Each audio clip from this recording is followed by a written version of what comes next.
Sir अभी विधानसभा election का बिगुल बज चुका है। आचार संहिता अभी जो है तो लागू हो चुकी है। तो अभी आपकी जो पार्टी है की भारतीय एकता पार्टी, आप उसके महाराष्ट्र के प्रदेश अध्यक्ष है। तो अभी आपकी महाराष्ट्र में आपकी पार्टी की क्या भूमिका है सर? महाराष्ट्र में हमारी पार्टी की भूमिका ये है कि महाराष्ट्र के अंदर 288 सीट हम लड़ रहे हैं और टिकट बांटा भी चालू कर दिया हमने। अभी तक हमारे पास से AB फॉर्म 10 जा चुके हैं और 100 एप्लीकेशन आ चुके हैं हमारे पास अभी तक। अभी सर अभी जो है तो औरंगाबाद से जो है तो औरंगाबाद विधानसभा में कितने उम्मीदवार आपके पास जो है तो उम्मीदवार की यादी आई हुई? नहीं, यादी तो हर जगह की आई हुई है, फॉर्म बच चुके हैं। अब लोगों से जो AB फॉर्म जाएंगे हमारे पास से, तो हम उसका डिटेल्स सबके नाम और परिचय सब देंगे हम। वो आखिरी डी एंड में देंगे जब टिकट बांटा ख़त्म हो जाता है, जब उसका पूरा रिजल्ट आपको समझ में आ जाएगा कि हमारे पास से कितने विधानसभा को टिकट गए हुए हैं और सर उम्मीदवार हमारे खड़े हुए रहे। अभी सर आपकी पार्टी का जैसा सर कुछ आगाड़ी करने का, आगाड़ी में जाने का, इसका युति का चल रहा था सर, उसके ऊपर कुछ फैसला नहीं हो पाया है क्या सर? नहीं, आघाड़ी के कुछ लोग हमसे कांटेक्ट में हैं अभी तक और अभी हमारे राष्ट्रीय अध्यक्ष भी आए हुए हैं। फिर भी हमने अभी तक कुछ ऐसा हमारे उसमें बैठ रहे नहीं भी, कुछ सीटा कम मांग रहा है, कुछ सीटा ज़्यादा बोल रहा है। इसके लिए अभी तालमेल नहीं हुआ अभी तक। जब हो जाएगा तालमेल, कौन कौन हमारे साथ रह रहे हैं, तो वैसा हम बताएंगे आप लोगों को। वैसा देखा जाए तो हम खुद 288 सीट हम खुद लड़ रहे हैं महाराष्ट्र में, चाहे हमारी आघाड़ी हो या ना हो। अभी सर विधानसभा इलेक्शन में अपना पार्टी का एजेंडा क्या रहेगा सर? हमारा एजेंडा ये है कि गरीबी को, जो महंगाई हो रही है, वो महंगाई दूर होना चाहिए। शिक्षित बेकारों को नौकरी मिलना चाहिए, शेतकरी को भाव मिलना चाहिए और ये जातिवाद नहीं होना चाहिए। एकता और अखंडता में एकता है, ऐसा हमारा नारा है। और सर अभी आगे जो है तो अभी और महाराष्ट्र के अलावा सर देश भर में और कितनी जगह पे पार्टी की अपनी सीट खड़े रहने वाली सर? टोटल इंडिया में राष्ट्रीय राष्ट्रीय पार्टी है ना। उत्तर प्रदेश में भी लोग खड़े थे हमारे पहले, इसके पहले। आज तो आप महाराष्ट्र में आई हुई है ये। पहले उत्तर प्रदेश, बिहार, वहाँ पर लड़ी है पार्टी ने।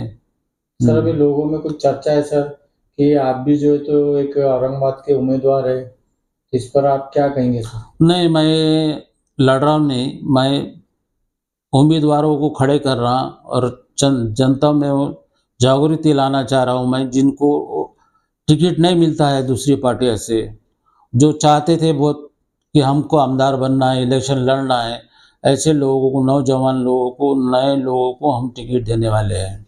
मैं तो लड़ने वाला नहीं, लड़ाने वाला हूँ। सर अभी जैसा देश में जो चल रहा है माहौल, आज जातिवाद का माहौल चल रहा है सर, जहाँ वहाँ जो है तो अभी मुस्लिम समाज, दलित समाज, उसके ऊपर जो है तो तरह तरह की बातें की जा रही है। और कुछ लोग जो है तो उपोषण पे भी बैठे हैं सर, 28-30 दिन से बैठे हुए, और उस पर भी कुछ कार्रवाई नहीं हुई। इस पे आपकी पार्टी की भूमिका क्या रहेगी?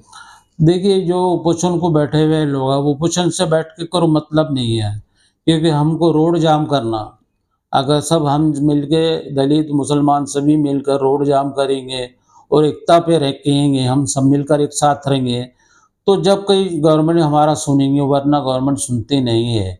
इस देश की गवर्नमेंट सुनती नहीं। और जातिवाद की जो भाषा, लैंग्वेज चल रही है महाराष्ट्र में, अभी नीतीश राणे ने कहा कि मेरा खून भगवा है। अब ये बताइए मेरे को कि आज तक मेरे तो सुनने में नहीं आया कि हिंदू का भी खून भगवा होता है क्या। अब सभी लाल देखा है मैंने खून, तो क्या आपने देखा है भगवा खून? मैं आपसे पूछ रहा हूँ। जी नहीं। तो फिर नीतीश राणे कैसा कह रहा है कि भगवा खून है करके उसका? अभी सर इनको जो है तो अभी कुछ शक्तियाँ जो है तो इनको और ताकत दे रही है, और इनको जो है तो इससे जो है तो हौसला बढ़ते जा रहा है। इस पर आपकी क्या भूमिका है? वो ये इसीलिए तो हम पब्लिक को बताना चाह रहे हैं कि जब जातिवाद बढ़ रहा है, हमारे हिंदू मुसलमान दलित भाइयों में दरार पैदा हो रही है, तो हमारा देश तरक्की करेगा कि देश पीछे जाएगा।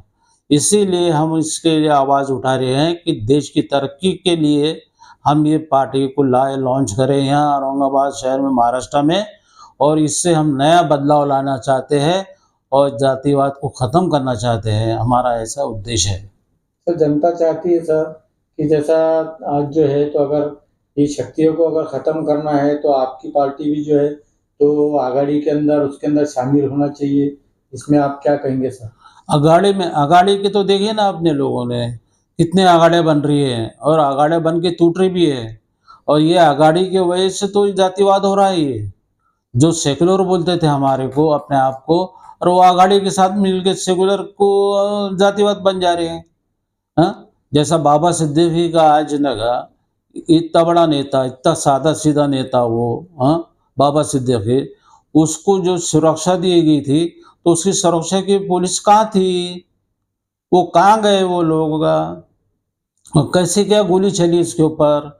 ये भी गृह मंत्री ने इस्तीफा देना चाहिए इस बेस के ऊपर कि एक मामूली आदमी नहीं मरा ये, वो भी एक नेता था, और वो भी वो अगाड़ी के अंदर नेता था, ऐसा नहीं कि वो दूसरी पार्टी का था। सर अभी आगे जो है, तो अभी इलेक्शन के ऊपर आपकी भूमिका क्या है? इलेक्शन के ऊपर तो भूमिका हमारी है ना, सबको साथ, सबका साथ सबका विकास, और जो जो ज़्यादा रेट बढ़ रहे हैं हर चीज़ के, उसको घटाने के लिए हम रास्ते पे उतरने वाले हैं। और विधानसभा इलेक्शन को लेके अभी 20 तारीख को वोटिंग है, जनता से क्या अपील करेंगे आप? जनता से तो जनता ही वोट डालने वाली है ना। जनता को समझ आ गया कि कौन जातिवाद है और कौन हमारे हिंदू मुसलमान भाइयों में, दलित भाइयों में झगड़ा लगा रही है। वो पार्टी होना चाहिए नहीं तो होना चाहिए। वो खुद बदलाव लाना चाहती है। जनता को विफल नहीं था आज तक, और हर आदमी 1 2 सीट 4 सीट लड़ाता था।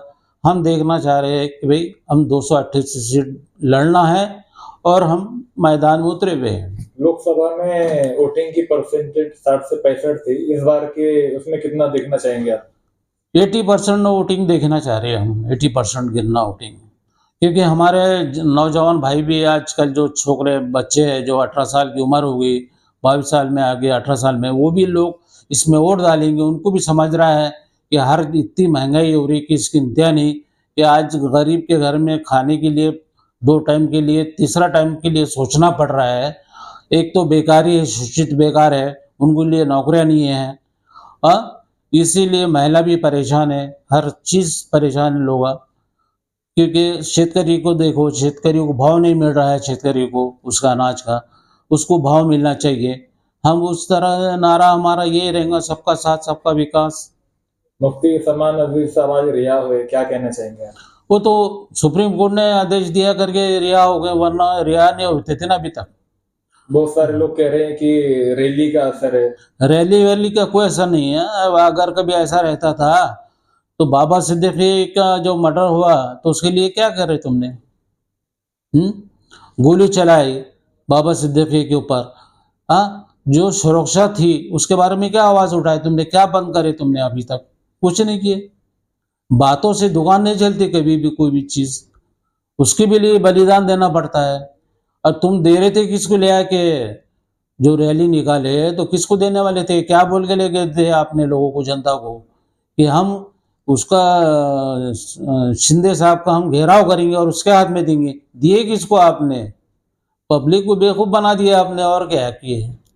ये तो यहाँ पर भी औरंगाबाद के एयरपोर्ट के ऊपर तुम घेराव डाल के ले सकते थे, दे सकते थे, यहाँ नहीं दे सकते थे? निवेदन दे सकते थे। हाँ, क्यों नहीं दिए फिर? यहाँ तुमने वहां जाने की क्या जरूरत थी? और उसमें भी पब्लिक बाहर की भी है और जो आ गए और तुम्हारी कुछ, तो उसका मतलब ये थोड़ी होगा पूरी पब्लिक तुम्हारे साथ थी। हाँ, वो तो क्राउड बन गया एक। मैं भी जैसा जाने वाला बम्बई को, तो मैं भी तुम्हारे उसमें मिक्स होगा ना, ट्रैफिक में। तो इसका मतलब ये होगा कि हमने रैली में आ गए, ऐसा कोई कि ये महात्मा गांधी जी पैदा हो गया? हाँ, इस देश में एक आवाज के ऊपर इतने लोग आ रहे।